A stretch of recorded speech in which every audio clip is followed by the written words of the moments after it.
Hello everyone, I am John Wayne Maddox, and I am here today with the manager of champions, Eric Nelson. Hello sir, how are you doing today? Well, thanks for joining me on the road. Oh, it's lunch with the Mad Dog and the manager of champions, so Yeah, that was a pretty good lunch. We had a nice lunch, appreciate it. Hey, no problem. Well sir, first off, I'd just like to Sir, you've known me all your life. Come on now. Anyway, continue. I guess, just to kind of get a little hindsight, and I'm sure during most interviews you do, how'd you get your start in the business? Well, some of you have heard the story. I was hanging around with some boys from ECW, and they kind of grew me a little bit. Didn't really take effect till after I left and came back to my home state to a place called AWN. I still thank Sabu, by the way, for all his years of fellowship and brotherhood. Waking me up finally. Hope you're doing good out there, buddy. Give me a call later. But the late Mike Money gave me my start in Georgia at a place called AWN in 2002. I was assigned as a military recruiter in the area, and that kind of struck up our kinship because Mike was active military at the time, and it's just one of those things when you're a veteran or an active service member, it's just kind of an understood thing between the two. We tend to pick up like we've been old buddies, and God's my witness, and everybody here, I miss that man terribly. I owe him a lot, because without Mike Money, I'd have never met my wife, wouldn't have the friendships I've got, traveled many miles I did. He's the one that kind of brought it home for me, that made me say, you know what, I want to be in the wrestling business. Yes, sir. Now, being a newcomer, whenever you first got into the business, when I first broke in, I was a timekeeper, earning your way up, and eventually I became a manager for a local wrestling organization, Future Wrestling Federation, FWF for life. Which, by the way, I was part of. Yes, sir, you were too. I managed one of their more aggressive talents, Vicious Vic Rose. Yep, know him. Very. Is he even around? Yeah, he's still with us. Oh, okay. I ain't seen him forever. I keep time to time. I talk with him. And I was with him for a couple of years, and political things happen, and I ain't going to get into all that because I try not to poke the bear any more than I have to here lately because I got heart problems. Well, hell, speaking of poking the bear, we can do that, but I get it. Politics is small town wrestling. It's a real thing. And I just back then I really didn't phase it, but anyway, moved on to better things in life. Still was a wrestling fan, still went, but and you missed out on a lot of his last couple years, just to let you know. Well, I was a family man, had family life going on. I get it. But but the first time that personally I can remember meeting you, Mr. Nelson, was at Georgia Square Mall. Your Mrs. Miss Brandy Scotch Baker. That was actually the Mall of Georgia. Was it the Mall of Georgia or Georgia Square Mall? Mall of Georgia. Mall of Georgia. My brain, that's been a little... You came up and you recognized me, and we've been friends since, but you knew me at FWF, we just didn't talk a lot. Yes, sir. Yeah. Because it wasn't my... it wasn't my home promotion, if you say. I guess you can say I knew Brandy a lot more from working other shows before, I'm guessing before her and Mr. Nelson became an item. Right. And, like I said, this was more y'all's home promotion. It wasn't for me. It was more of a secondary thing, an an extra payday once in a while. You know, not to say that I had anything against it. You know, we did the FWF Invasion in 2019, had a great time. You know, I thank Leatherface for a lot of what he did for me, for his years of Brotherhood and Fellowship. We had a lot of fun, you know, doing that Holy Alliance thing and, you know, taking over DCWM. All that was fun. And, you know, that led to some pretty good moments. You know, literally, the first time I ever got to go to a wrestling show, period, I was about 10, 11 years old. My uncle was security guard for Crazy Luke. Oh, yeah. Okay. You remember Crazy Luke? Oh, yeah. He was the general manager of FWF there for a while. Yes, I do. Or the commissioner. And we went up there, and all of a sudden, this big behemoth of a monster comes roaring out from the back, waving a chainsaw. Yeah. Scared the living daylights out of me. Yeah, I know that gentleman. Leatherface. I have my run-ins with him. And to say the least. And trust me, As a matter of fact, he came in a video arcade with his crony Brian Titus, looking to have my head as a trophy. He was probably gonna wear my face too, but you know, it might have improved things. He is kind of ugly. I mean, well. and he's probably looking at this like, we'll get you, you know. But all love and respect. Hey man, I want my face cut off. All right, you know.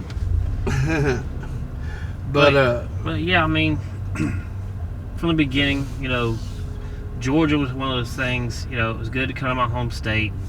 You know, actually get the picture of. So this is being in the wrestling business. You know, Dangerous Danny Horn was a lot that kind of set that in motion. He's a guy that I grew up with, have known for almost 40 years. You know, Extreme Phenom, my former champion. Same thing. Dirty Don, rest in peace, my brother. We miss you. You know, Spaz, my unofficial little brother. You know, a lot of these guys have come and gone, but these are all people that I was familiar with because I knew them outside the business. So it made sense to me that this is where I needed to be. And the wrestling business itself has been here. And here's what I'll always say. And you guys have both heard me say this. Things are good in this business. They are outstanding. You can't get much better than this. You know, we let MomoCon and some of our greatest achievements, our greatest opportunities, right? You know, the producer back there nodding his head going, oh, absolutely, you know. When things are bad, dude, they are, as we say in business, the drizzling shits. Mm-hmm. There is no middle ground professional wrestling, guys.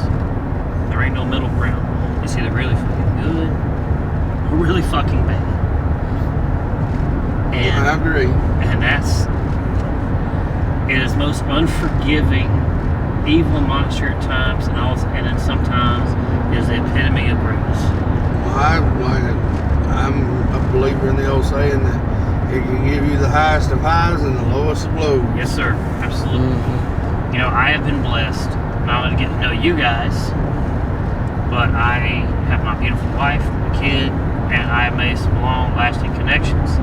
And then, you know, to top it all off, I've got to meet the greatest legends of all time and shake their hands personally. The sad part is, and I know we've talked about this in the past, but I did want to bring it up while we were thinking about it. The hardest part of this business, to me personally, has been when I got to know Road War Animal and George Steele and Paul Arndolf and many, many, many more, and have personal interactions with them, not just, okay, we're at a signing or we're at a show, we're doing this or that, something official, but we're actually enjoying ourselves, having a meal, having a beer, you know, shooting guns, whatever, is one day I have to say goodbye to those people. That's been the hard part. And watching them guys deteriorate and watch them go away or they die suddenly without any,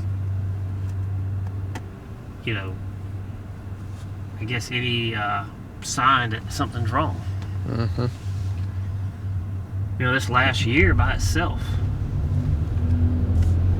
a guy I consider my brother who was very close in our inner circle. It turned out that he wasn't the guy we thought he was. He's in prison now. And then Dirty Don died suddenly the day before that.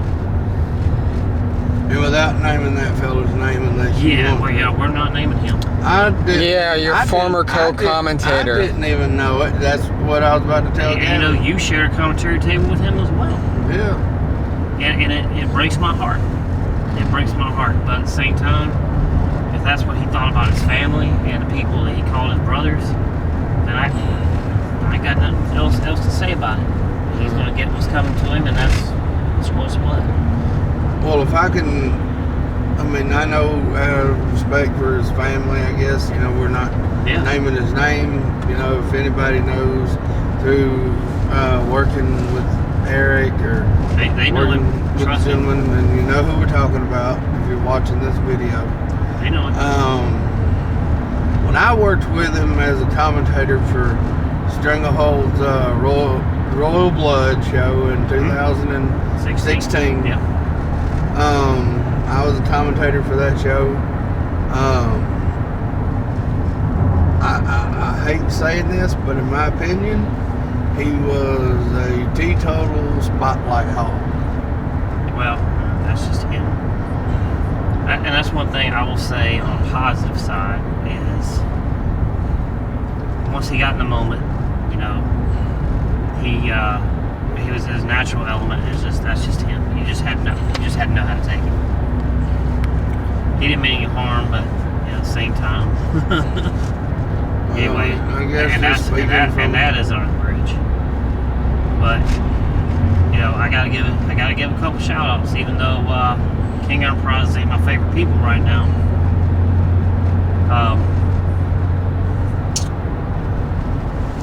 Michael King has definitely created some waves. Him and his little King Enterprises group. You know, he's also backing World Elite. But you know, they think they got the upper hand on me. My car's all wrecked, my neck's all messed up. That's why we're not looking at me too much.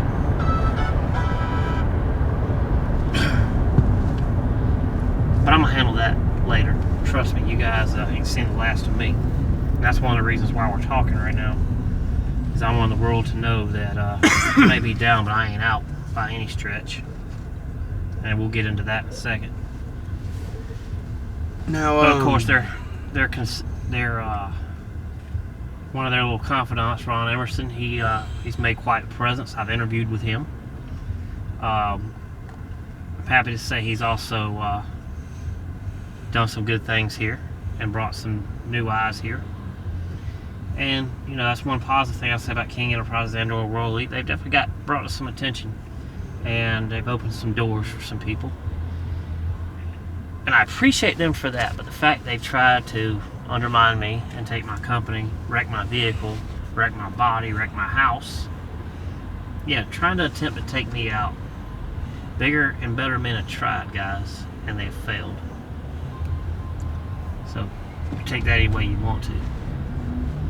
But you guys know where I'm going with it. So, go ahead. I'm sorry. You got a question?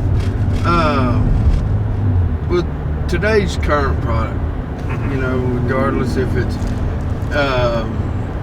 independent or on a national scale or international scale,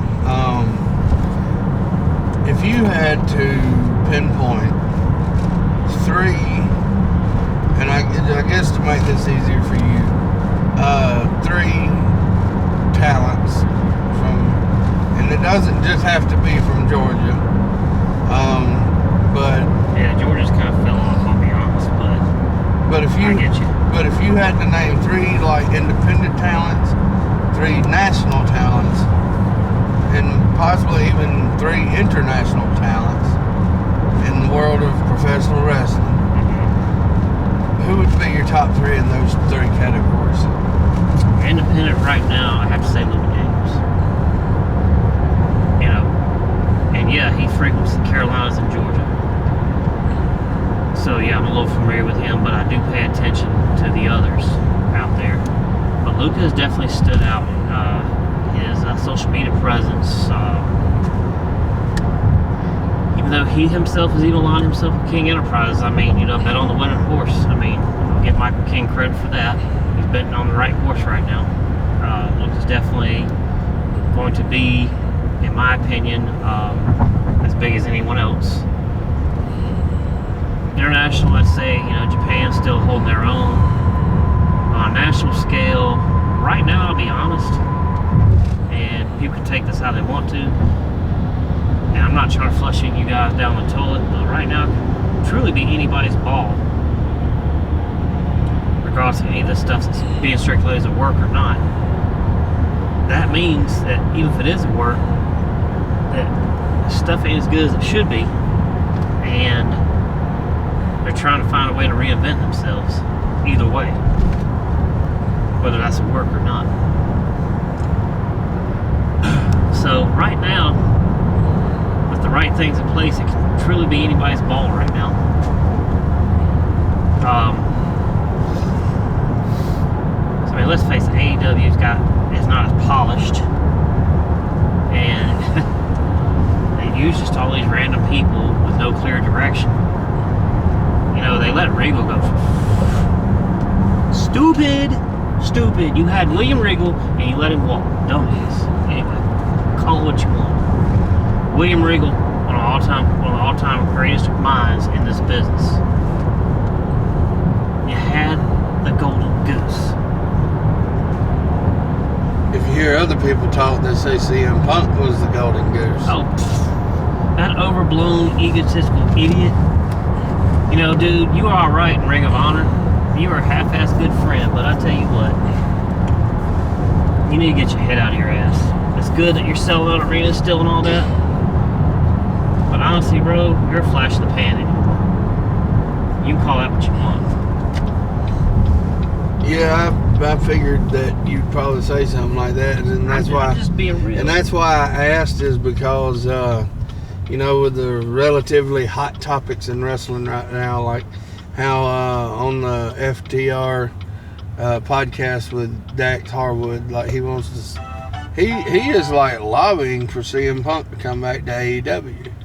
I mean, but my thing is do you think he was in the right or the wrong? Is he rating? Yes.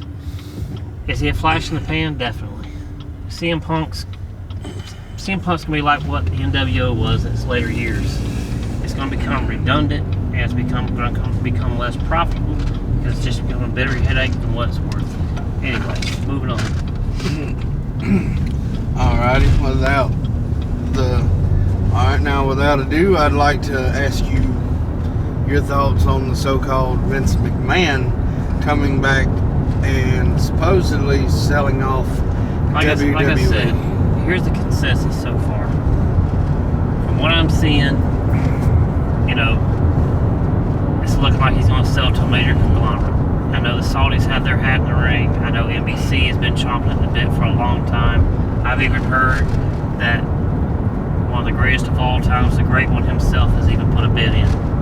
And we are talking about The Rock. Yes, sir. Mm-hmm. I mean, it makes sense because he did buy the XFL and take it over.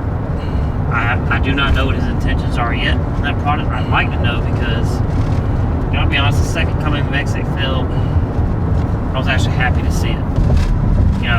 I even started getting behind the Houston Roughnecks. And then COVID happened and messed it all up. But we had some good things going there. And I think under Mr. Johnson's leadership, things could be interesting. Things could be worth looking at. That's my personal opinion on where I think it should go. To me, I don't think the Saudis should have it. Yes, they got the money because they got all the oil and everything else. I get it. But, and I'm not being closed-minded because I'm a very international man. I've traveled everywhere, including to Saudi Arabia. I just feel like that this needs to be we need to have a more familiar face running things. We need to have a more familiar face behind the helm of the company that actually has their hands on it as far as ownership and as far as leadership. Hell, if I had the money personally, I'd do it, but considering that I don't have his money or his clout, I would hope Dwayne Johnson would go in and say, you know what, let me get this. Let The Rock handle this. You know what I'm saying? Let it be the people's promotion again. You know what I'm saying? That's who I would, if I had a say in it, that would be my choice. This is just one man's opinion. And I think it's a very professional opinion on that, because look what happened to WCW when you let Time Warner in the ball. I mean, you saw it. You guys both saw it. They killed WCW. Time Warner killed WCW because they didn't understand the product. They didn't understand what they should be selling. And they didn't listen to guys like Dusty Rhodes or Arn Anderson or the rest of them. You know, they didn't let wrestling people be wrestling people. There we go. Without really name dropping a whole long list, you know. And I've sat and I got the honor and privilege of knowing Sergeant Buddy Lee Parker. Yes, we are talking about Sarge from the power plant, who we've all sat down and had interviews with and got to know and talk to, and who my very own Booker is one of Sarge's trainees from the power plant. And one of our former champions, True, was also trained by Sarge. And then one of my associates from Texas, Hayes, miss you, bro, give me a call sometime. Another one of Sarge's people. You know, that right there tells me that we're on the right track on our end. But anyway, it's like hearing his account of it, how they just walked in one day and stripped everything out of his office and threw it in a trash can, wouldn't even let him get his own personal effects out of the trash can. That clearly says there was a huge disconnect between that company and wrestling. And, you know, Ted Turner couldn't see the forest for the trees. Not sorry on that. And y'all know me, Georgia born and raised. I was a huge WCW guy. I was a huge NWA guy growing up. I was an ECW guy by default because I got to go hang out and become friends with several of the guys that paved the way as ECW originals. And I'm grateful I had that time and that opportunity. I just wish lessons they were trying to teach me back then had taken more flight then. But everything happens like it's supposed to. Business is a circular beast. I feel like we're in a point of stagnation right now as a business. It doesn't matter if you're independent, national, or international. We are at a stagnation period. Meaning, all it has to happen is the right people in place, the right person step up, and it can be something again. And we can get out of this rut. But we're in a rut. We're in a rut, guys. You know, from the lowest independent to the highest pinnacle in the mountain, we're in a rut. And yeah, I know you asked me about my February show. I mean, you saw the car when you got in it. You see me sitting here looking like, you know, I got a broomstick for a spinal cord. Yes, I'm in a lot of pain. Yes, my car is destroyed. Yes, my house is even a mess, thanks to all of this happening at one time. But I promise you, I'm not done. A lot of people are asking me, just because February got postponed doesn't mean that I'm done. I will be back. And when I do come back, there's going to be some people that are going to answer for what they've done. And there's going to be some people that are going to learn the hard way why not interfere in my business. Because as you personally know, it's all business at the end of the day, right? Mm-hmm. I know. But,